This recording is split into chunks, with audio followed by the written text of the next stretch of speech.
Hello students, good morning to all of you. Okay, today we are going to start our new topic of solving result function and its name is so that.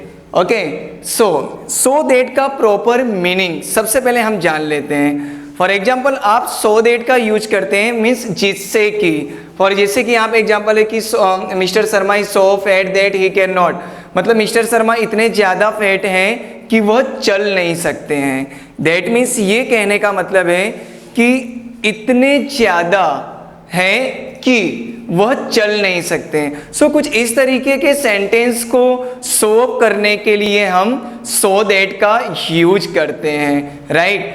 For एक और example मैं आपको देना चाहता हूँ कि for example जैसे कि आप कह सकते हैं कि वह पढ़ने में इतना वीक है कि वह अच्छे मार्क्स लाना तो दूर की बात है, वह एग्जाम को पास भी नहीं कर सकता है. That means he is so weak that he can not pass any exam. तो कुछ इस तरीके के सेंटेंस को बताने के लिए हम सो दैट का यूज करते हैं. ये उसका प्रॉपर मीनिंग आप लोगों को कंप्लीट समझ में आया होगा. आइए अब हम देखते हैं इसकी वाक्य रचना. अगर वाक्य रचना की हम बात करें सबसे पहले सब्जेक्ट, देन क्रियापद, then so, then adjective means विशेषण, देन दैट मीन्स हमें सो और दैट के बीच में एडजेक्टिव यूज करना होता है. ऑलराइट, फिर दैट के बाद में जो भी हमारा सब्जेक्ट है उसका हम सर्वनाम यूज करते हैं. दैट मीन्स हम उसका प्रोनाउन यूज करते हैं. देन कैन या कुड दो में से कोई भी एक यूज कर सकते हैं. डिपेंड ऑन टेंस पर डिपेंड करता है. अगर हमारा सेंटेंस प्रेजेंट टेंस का है so we will use can, और अगर हमारा सेंटेंस पास्ट टेंस का है so we will use could. उसके बाद में हमें नॉट यूज करना है. देन क्रिया का फर्स्ट फॉर्म, देन अन्य शब्द. ओके, ये तो हमने बात की सेंटेंस पैटर्न की. आइए अब हम देखते हैं इसके कुछ example. First example is mister Sharma is so fat dash dash, means हमें सेंटेंस को कंप्लीट करना है. इन द ब्रैकेट्स में कहा गया है दैट का यूज करना है और फंक्शन का नाम दिया गया है सॉल्विंग रिजल्ट. अब इस सेंटेंस को हम कंप्लीट करते हैं. Mister Sharma is so fat that, कि जो मिस्टर शर्मा हैं वो इतने ज़्यादा फैट हैं, मोटे हैं, दैट कि he can not walk fast, कि वो तेज नहीं चल सकते हैं.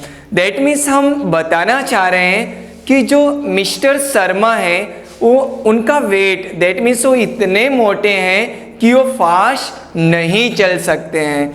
आप लोगों को पता है ये सेंटेंस प्रेजेंट टेंस का है, इसलिए हमने यहाँ पर कैन नॉट यूज किया. Okay, our complete sentence will be mister Sharma is so fat that he cannot walk fast. All right, now example number 2.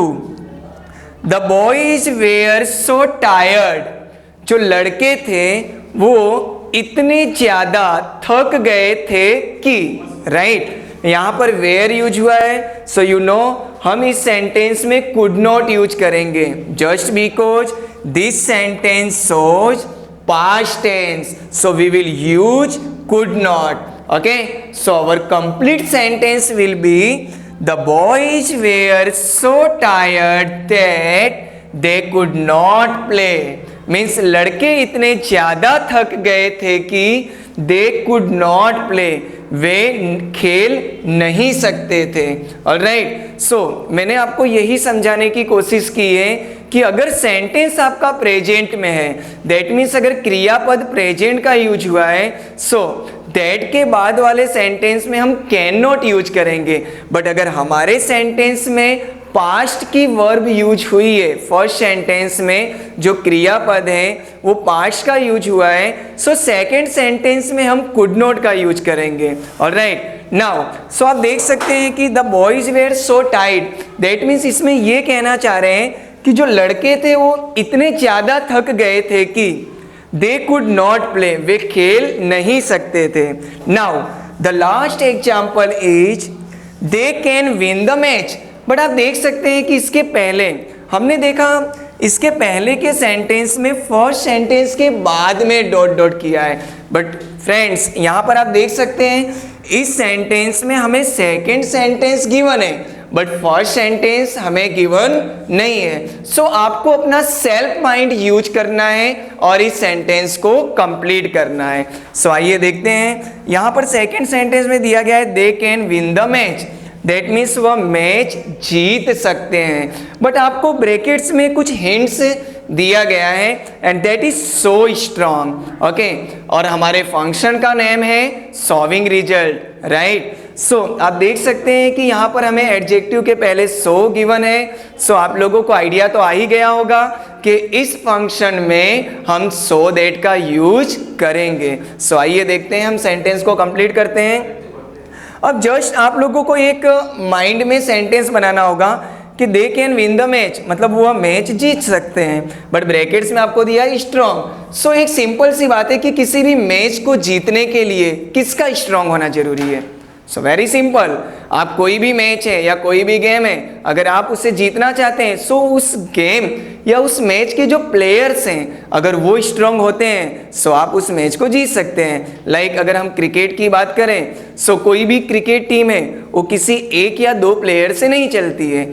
जिस टीम के लगभग मोस्टली प्लेयर्स स्ट्रांग होंगे सो वही टीम लगातार जीत करती है, राइट। सो यहाँ पर हमें सेंटेंस बनाना है the players are so strong that they can win the match. That means players are so strong, इतने ज़्यादा स्ट्रांग हैं कि they can win the match, वे मैच जीत सकते हैं। सो यहाँ पर हमारा so that means solving result को ये जो कीवर्ड है वो दर्शाता है। सो यहाँ पर हमारा सो दैट टॉपिक फिनिश होता है। We will start such that, okay. So जैसा कि आप लोगों को पता है कि लास्ट लेक्चर में हमने सो दैट फंक्शन के बारे में सीखा। अब हम इस लेक्चर में सच दैट के बारे में सीखेंगे। सो सबसे पहले इसकी सेंटेंस पैटर्न स्टार्ट करने के पहले मैं आपको इसका प्रॉपर मीनिंग बताना चाहता हूँ। सो अगर हम इसके मीनिंग की बात करें सो इसमें कुछ इस तरीके के वर्ड आते हैं कि mister Patel is such an honest man that everybody trust him. Means mister Patel इतने ईमानदार व्यक्ति हैं कि सभी लोग उन पर ट्रस्ट करते हैं। दैट मीन्स अगर हम प्रॉपर मीनिंग की बात करें सो इतने सच मतलब इतने, दैट मीन्स की। सो इस तरीके का कुछ हिंदी में मीनिंग निकल कर आता है। बट हमें इसे कंप्लीट समझने के लिए इसकी हमें सेंटेंस पैटर्न आना जरूरी है और सेंटेंस पैटर्न के साथ साथ हमें कुछ एग्जाम्पल्स भी देखने होंगे जिससे आप इस टॉपिक को और भी अच्छे तरीके से समझ सकें। सो आइए अब हम सबसे पहले इस टॉपिक की सेंटेंस पैटर्न देखते हैं। सो अगर हम सेंटेंस पैटर्न की बात करें फ्रेंड्स, सबसे पहले सब्जेक्ट, देन क्रियापद, then such, then article a और एन, दोनों में से कोई एक यूज करना होता है, देन विशेषण, ऑलराइट, जिसे इंग्लिश में क्या कहते हैं, एडजेक्टिव। फिर उसके विशेषण के साथ में जातिवाचक नाम आता है प्लस दैट से वाक्य को जोड़ दिया जाता है और लास्ट में परिणाम दर्शक वाक्य आता है। मीन्स वो सेंटेंस यूज करते हैं जो रिजल्ट को शो करता है, ऑलराइट। सो ये तो हमने बात की सेंटेंस पैटर्न की। सो अब इस टॉपिक को काफ़ी अच्छे तरीके से समझने के लिए मैंने आप लोगों को कुछ एग्जाम्पल्स दिए हैं जिसे आप थोड़ा सा डीप में समझेंगे। सो देखते हैं, first example is dot dot dot that everybody trust him. Means कि एवरीबडी ट्रस्ट हिम, सभी, एवरीबडी मीन्स प्रत्येक व्यक्ति, सभी लोग ट्रस्ट हिम, उन पर विश्वास करते हैं। सो यहाँ पर हमें ब्रैकेट्स में दिया है such and solving result, means function का नाम दिया है सॉल्विंग रिजल्ट और उसके कीवर्ड्स के लिए एक हिंट दिया है सच। ऑलराइट, सो हमारा सेंटेंस क्या तैयार होता है, हम यहाँ पर कोई भी नेम यूज कर सकते हैं, right. So we will use like one example, mister Patel is such an honest man. Mister Patel इतने ईमानदार व्यक्ति हैं दैट कि एवरीबडी ट्रस्ट हिम। सभी लोग, प्रत्येक व्यक्ति उन पर विश्वास करते हैं। ऑलराइट, सो आप लोग समझ रहे होंगे, यहाँ पर हम नाम कोई भी ले सकते हैं, बट हमें एक बात का खास ध्यान रखना है, आर्टिकल हमें ध्यान रखना होगा। So here is written honest, so we will use an. Alright, so हमारा सेंटेंस एक बार मैं फिर से बता रहा हूँ, आप देख सकते हैं सेंटेंस पैटर्न के हिसाब से मैं फिर से बता रहा हूँ। सब्जेक्ट में पहले हमने मिस्टर पटेल यूज किया, देन क्रियापद में हमने इज यूज किया क्योंकि ये प्रेजेंट टेंस का सेंटेंस है। देन उसके बाद में सच, देन आर्टिकल में हमने एन यूज किया, विशेषण में हमारा आ गया ऑनेस्ट, जातिवाचक नाम दैट मीन्स मिस्टर पटेल, ये इनके समूह की बात हो रही है, मतलब उनकी जातिवाचक नाम लगाना है। सो मिस्टर पटेल क्या है, मैन है, सो यहाँ पर हम जातिवाचक नाम में मैन यूज करेंगे। Then that, same to same.